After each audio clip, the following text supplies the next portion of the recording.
Salut Colombe, ça fait plaisir de te retrouver sur la chaîne Positive pour parler d'amour. Tu es spécialiste dans les relations en général, mais plus les relations amoureuses. Tu es très très douée. Moi, je trouve que tu es une magicienne. D'ailleurs, Merci, Céline. complètement, on va pouvoir te poser toutes les questions qu'on souhaite. Moi, j'ai quand même plusieurs questions à te poser. Alors, est-ce qu'on peut dire aux gens de poser leurs questions dans les commentaires s'ils en ont? Est-ce que Oui, bien sûr, avec plaisir. tu seras OK pour répondre? Ok. Parce que je vais pas poser toutes les questions. Alors, cette vidéo est plus pour les célibataires et les personnes qui sont en couple mais peut-être pas épanouies. Et puis pour tous ceux qui sont curieux aussi. Qu'est-ce que t'en En fait, c'est pour les femmes célibataires qui ont vécu plusieurs ruptures et qui sont un peu désespérées de rencontrer l'amour. C'est pour les gens qui sont en couple mais qui sont dans un espèce de fight de on n'arrive plus à se comprendre, on n'arrive plus à se parler, il y a encore de l'amour mais on est un petit peu en train de se perdre, aidez-nous, aidez-nous. Yes. Ou alors voilà. Ou alors les gens qui veulent enraciner la relation, qui veulent apprendre le couple conscient, c'est-à-dire qui veulent vraiment vivre une relation consciente. La relation consciente, c'est je connais mes blessures, j'apprends à te connaître, je t'accepte comme tu es, tu m'acceptes comme je suis, on connaît nos failles, on fait avec et on construit quelque chose de très solide. Et ça veut dire qu'on plante quelque chose de petit et au lieu que la relation diminue d'année en année, elle s'élève d'année en année, elle s'enracine d'année en année. C'est comme un petit arbrisseau qui devient un chêne d'année en année, alors que normalement c'est le contraire. Tu vois, c'est super beau au début, puis à la fin ça devient un peu, Ouais, c'est magnifique. routinier, etc. Ouais, j'adore ta Moi, mon message, c'est vraiment ça. C'est vraiment que l'amour, ça se cultive et ça s'enracine et ça devient de plus en plus beau, ça s'élève. Mais ça demande de l'engagement, de la connaissance de soi et de l'acceptation de l'autre. Exactement. Enfin, j'imagine, quoi. Moi, j'adore. Alors moi, je vais te poser des questions qui me viennent comme ça, qui me brûlent les lèvres. Donc moi, je suis célibataire. On est hyper nombreux à être célibataires. Souvent, je suis tombée dans des relations, ce qu'on appelle un peu relations toxiques. Alors j'ai compris plus ou moins pourquoi. Souvent c'est parce qu'on a soi-même a peut-être un manque d'amour, des difficultés, et puis besoin de comprendre des choses. Tu vas nous en dire plus. Mais pourquoi souvent on accumule toujours des relations un peu identiques et voire toxiques? On est nombreuses à trouver des relations comme ça. Donc est-ce que tu peux nous aiguiller, Colombe? On est comme dans une boucle spatio-temporelle. On a une blessure de l'enfance, un trauma d'enfance, un manque d'amour, un manque de nourriture affective, quelque chose qui a fait de nous que on se sent pas complet, on se sent vide. Et on a une envie irrépressible, inconsciente, de réparer notre enfance. Donc on va vouloir être choisi, on va vouloir être aimé à tout prix. Oui. Et quand je dis à tout prix, c'est au prix d'être avec la mauvaise personne, parce que c'est mieux d'être avec la mauvaise personne que toute seule. Parce que toute seule, notre inconscient a enregistré qu'on était en danger et qu'on n'était pas complète. Et quand on apprend à s'aimer, et quand on apprend à faire un peu l'autopsie de tous les couples qu'on a vécus, on voit que en fait, c'est en nous qu'il manque quelque chose. C'est notre amour de nous, notre respect de nous. Et quand on apprend à se donner ça à nous-mêmes, on apprend du coup à s'élever, à élever notre amour, et on va rencontrer des gens qui vont un peu plus correspondre à ce qu'on a envie et besoin, et ça va être par palier. Parce qu'à chaque rencontre qu'on fait, ça allume des blessures qu'on croyait réparées et qui finalement ne sont pas réparées. Donc chaque rencontre est une expérience vers l'expérience qu'on a envie de vivre. J'ai envie de dire la belle rencontre, quoi. Ouais, autant d'expériences que tu vis, ça t'emmène vers la belle expérience. Parce que ça va t'allumer des blessures, ça va t'allumer... Donc en fait, le couple, c'est un miroir. Tu vas rencontrer quelqu'un qui va vibrer la même blessure que toi. Mm-hmm. Et si tu prêtes attention à ça, au lieu de dire c'est lui qui n'est pas à la hauteur ou c'est lui qui blabla, qu'est-ce que ça vient dire de moi? Et si tu fais ce travail-là, alors en général, il faut le faire accompagner parce que ça demande d'aller vraiment descendre dans les blessures profondes et d'aller un peu remuer la boue. Donc il faut mieux être accompagné parce que c'est très, très, très challengeant.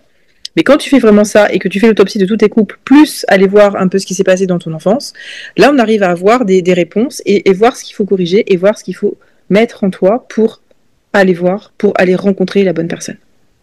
D'accord, mais ça peut... La bonne personne, c'est toujours la bonne personne que tu rencontres, oui, sachant que la personne que tu rencontres va en être là où toi tu en es. Si toi tu en es là et que tu veux rencontrer quelqu'un qui en est là, ça peut pas matcher. Donc si toi tu en es là, tu vas rencontrer quelqu'un qui en est là. Et après tu vas monter, tu vas être là, etc.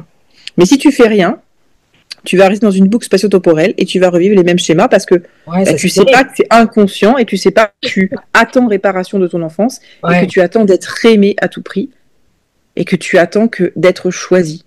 Et à tout prix, ça veut dire que même si la relation ne te donne pas satisfaction, tu vas rester dans cette relation parce que c'est mieux que d'être seul. Ça s'appelle la dépendance affective. Ouais, c'est ça. Et ça, c'est terrible quand même de vivre ça pendant des années, parce que ça peut durer longtemps. Si t'en prends pas conscience, si j'en avais pas pris conscience, j'aurais pu rester encore. Ah oui. Oui, parce que c'est la petite fille en toi qui est blessée, qui te drive en fait à 95%. Ah ouais, non, c'est pour ça qu'aujourd'hui, on a la chance d'avoir des superbes thérapies, des super thérapeutes, des super coachs qui mettent tout ça en lumière et qui nous font évoluer. Oui, et puis c'est vrai, grâce aux vidéos, grâce à ce qu'on voit autour de nous, on comprend peut-être plus facilement qu'avant parce que. Eh ben, bien sûr. Sinon, on reste enfermé dans nos relations pas évidentes. Alors, ce que tu dis quand même, c'est qu'on a une part de responsabilité quand même quand on se met avec des personnes comme ça. On a une part de responsabilité, on n'est pas coupable, mais on a une part de responsabilité, mais c'est pour la plupart du temps, quand on est dans ces relations-là, c'est inconscient. Bah, c'est ça. On ne sait pas qu'on est dans une relation toxique, on ne sait pas qu'on est prisonnière de nos blessures, on ne le sait pas. On pense que oui, il peut changer. On a l'espoir qu'il change. Je dis toujours ça. Et oui, on a l'espoir qui change, on a envie d'y croire parce qu'on a tellement envie d'être aimé, on a tellement envie de vivre cette histoire d'amour qui va réparer ce qu'on n'a pas vécu dans l'enfance, qu'on s'accroche à ça. On s'accroche comme à une branche pourrie, mais on ne le sait pas, on n'en a pas conscience. On a vraiment l'espoir qu'il change. Et puis lui, il nous fait croire qu'il va changer. C'est ça. Ouais, c'est ça. Souvent, voilà, on peut croire les paroles. Hein. Les paroles, c'est pas les actes. Faut faire toujours attention. Moi, j'ai toujours regardé les actes et puis regardez-vous. La relation amoureuse, c'est quelque chose qui doit nous rendre heureux. Ouais. C'est quelque chose qui doit nous faire nous sentir meilleurs. C'est quelque chose qui doit nous élever. Si c'est quelque chose qui nous plombe, si c'est quelque chose qui nous fait pleurer, si c'est quelque chose qui nous fait sentir mal, déjà c'est un premier red flag. Il faut déjà se poser la bonne question. Ah oui, c'est clair. Et ne pas rester dans une relation. Avoir le courage, mais avoir le courage, ça demande aussi d'être un peu consciente et un peu réparée. Et ça demande d'avoir fait du travail sur soi. Ouais, ça demande du temps et puis peut-être aussi d'être un peu seul. Alors moi, je sais pas si certaines personnes vont se reconnaître dans ce que j'ai vécu, mais moi, c'est vrai que j'avais toujours besoin d'être avec quelqu'un, comme tu disais tout à l'heure, besoin d'amour. Donc, j'ai jamais été vraiment toute seule. Maintenant, à mon âge, à mon vieil âge, 48 balais, que j'apprécie d'être seule, que je suis seule et que j'essaye de guérir les blessures, quoi. Et je sais plus où je voulais en venir, mais oui, après, comment rencontrer une personne qui nous convient mieux? Est-ce que tu as des pistes? Parce qu'on peut avoir peur de retourner dans le même genre de profil? Comment on sait qu'on est, tu vois, que... Moi, la première chose, c'est que moi, j'ai créé un accompagnement qui accompagne les femmes déjà à se reconnecter à elles-mêmes, à se reconnecter à l'amour, à faire une autopsie de son passé amoureux et d'aller voir un peu dans le passé de l'enfance qu'est-ce qui a pu conduire, quelles sont les blessures à guérir, à apaiser. Donc c'est vraiment un retour à soi, on va remplir le réservoir d'amour à l'intérieur de soi, on va se sentir pleine, en complétude. Oui. Et quand on s'aime, ça veut dire qu'on s'honore, on sait dire non, on connaît ses besoins, on connaît ses limites, on sait ce qu'on veut, on sait ce qu'on veut plus, et ce qu'on veut plus, on n'accepte plus. Et ça, on le travaille vraiment, mais on fait des nettoyages de mémoire cellulaire, on fait des nettoyages de mémoire traumatique. Vraiment, on fait des choses très profondes pour vraiment se retrouver. Et après, on a un deuxième volet où on va travailler sur la relation amoureuse. Pourquoi on veut être en couple? Qu'est-ce que c'est le couple? Et qu'est-ce qu'on veut vivre dans un couple? Et qu'est-ce qu'on veut plus vivre dans un couple? Et qu'est-ce qu'on a vécu? Et pourquoi? Et comprendre. Comprendre, c'est important, mais c'est pas la plus important. Le plus important, c'est vraiment de guérir et d'évoluer. Donc, on va regarder un petit peu le passé, on va guérir le présent et on va se projeter dans le futur. Ouais, bah oui, tu fais des super accompagnements. Alors pour toi, il faudrait vraiment réparer quelque chose qui s'est joué pendant l'enfance. C'est important ou c'est juste prendre conscience que de certaines choses. Pour moi, dans l'expérience que moi j'ai vécue et l'expérience que je fais avec mes clientes, on va voir ce qui s'est passé dans le passé et forcément il va y avoir de la libération émotionnelle. Et ce que j'appelle réparation, c'est la libération émotionnelle, la libération des traumas, la libération de mémoire cellulaire, tout ce qu'on a engrammé dans notre corps. Ouais. Je pense que de nettoyer ça, c'est comme si tu as un jardin qui a plein de mauvaises herbes Et tu vas bien nettoyer la terre, tu vas bien enlever les mauvaises herbes, tu vas faire un bon nettoyage avant de planter. Parce que si tu plantes sur un jardin qui a une mauvaise terre, qui a plein de mauvaises herbes, qui a des ronces, ça va donner quelque chose de bien. Ouais, donc vraiment nettoyer, réparer, guérir et nettoyer parce que les blessures qu'on a, elles nous drivent. C'est ça. Que ce soit la blessure d'abandon, de rejet, c'est des peurs. Comment tu veux être bien avec quelqu'un si tu ne lui fais pas confiance, sachant que la confiance, c'est la base de l'amour et d'un couple. Pour moi, c'est le respect et la confiance, la base de l'amour et d'un couple.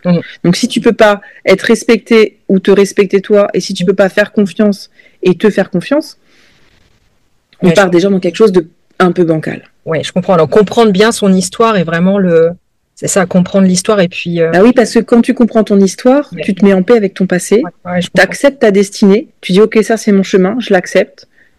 Et même, on peut même arriver à l'aimer. Oui, oui, complètement. Donc si j'accepte mon passé, mon chemin et que j'arrive à l'aimer, je suis complètement en paix à l'intérieur. Et si je suis en paix, je suis plus dans la peur. Et je peux m'ouvrir à l'amour.